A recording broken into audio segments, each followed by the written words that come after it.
యువకులను అక్రమ అరెస్టు చేసినందుకు నిరసన హిందూ యువకుల ఆందోళన పోలీస్ స్టేషన్ గేట్ ముందు నిరసన వ్యక్తం చేసిన హిందూ సంఘాలు భారీగా చేరుకున్న పోలీసులు పోలీస్ స్టేషన్ కు చేరుకున్న దుబ్బాక మాజీ ఎమ్మెల్యే రఘునందన్ రావు మురళీ యాదవ్ హిందూ సంఘాలు మొన్న జరిగినటువంటి సంఘటనలో అత్తులూరు మండలం దౌలతాబాద్ లో జరిగినటువంటి సంఘటనకు సంబంధించి ఈ రోజు పోలీసులు ముగ్గురిని అనుమానితుల పేరిట తీసుకొని వచ్చి ఉదయం నుంచి ఇంట్రాగేషన్ పేరిట ఇప్పటిదాకా ఉంచుకోవడం వల్ల మండల కేంద్రమైనటువంటి అతనూరులో నర్సాపూర్లో ఇక్కడ జిన్నారంలో హిందువుల మనోభావాలు దెబ్బతిన్నాయనేటువంటి విషయం లోపల ఇంతమంది హిందూ బంధువులందరూ కూడా ఇక్కడికి రావడం జరిగింది.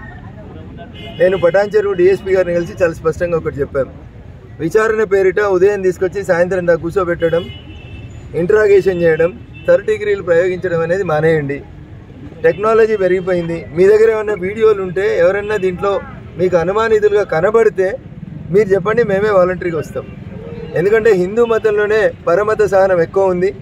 అంత పెద్ద సంఘటన జరిగితే కూడా ప్రపంచమంతా రాముని రాక కోసం ఎదురు చూస్తున్న తరుణంలో అల్లరి ముక్కలు చిల్లర పనులు చేసి హిందూ ముస్లింల మధ్యన ఒక రకమైనటువంటి వాతావరణాన్ని చెడగొట్టే పని చేస్తే కూడా ఆ రోజు కూడా ఇంతకంటే ఎక్కువ పెద్ద సంఖ్యలో హిందూ బంధువులు ఉండి సంఘటన తీవ్రతరం కాకుండా కాపాడింది ఎవరంటే మళ్ళీ హిందువులే కాపాడింది.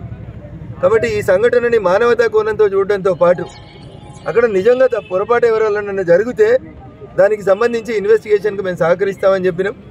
ఈరోజు ఉదయం ముగ్గురిని ఎవరినైతే తీసుకొని రావడం జరిగిందో మిత్రుడు మహేష్ని మామూలుగా రమ్మని చెప్పి పోలీసు వాళ్ళు చెప్పినప్పుడు కొంతమందిని రమ్మన్నప్పుడు అందరూ కలిసి వచ్చినారు. దాంట్లో అనుమానితుల పేరిట ఉదయం నుంచి సాయంత్రం దాకా వాళ్ళని వేరే పోలీస్ స్టేషన్లకు దింపుదామని కొంత పోలీసు వాళ్ళు ప్రయత్నం చేసినప్పుడు హిందువుల ఐక్యత ఆ ముగ్గురిని ఈరోజు కాపాడడం జరిగింది. భవిష్యత్తులో కూడా మేము ఇప్పుడు డిఎస్పీ గారికి చెప్పడం జరిగింది, ఇన్వెస్టిగేషన్కి ఎప్పుడు పిలిచినా సహకరిస్తాం. తప్పుడు కేసులు పెడితే చట్ట ప్రకారం ఎదుర్కొంటాం. తప్పుడు అక్రమ కేసులు బనాయించి ఎవరినో మెప్పించేందుకు ఎవరినో అప్పీజ్మెంట్ చేసేటువంటి ప్రయత్నం చేస్తే ఖచ్చితంగా ప్రతిఘటన తప్పదని చెప్పి పోలీస్ అధికారులకు కూడా చెప్పినాం. కాబట్టి ఈరోజు ఉదయం ఎవరినైతే ముగ్గురిని తీసుకొని రావడం జరిగిందో వారిని ఇప్పుడు తీసుకొని మేము దౌలతాబాద్ వెళ్తా ఉన్నాం.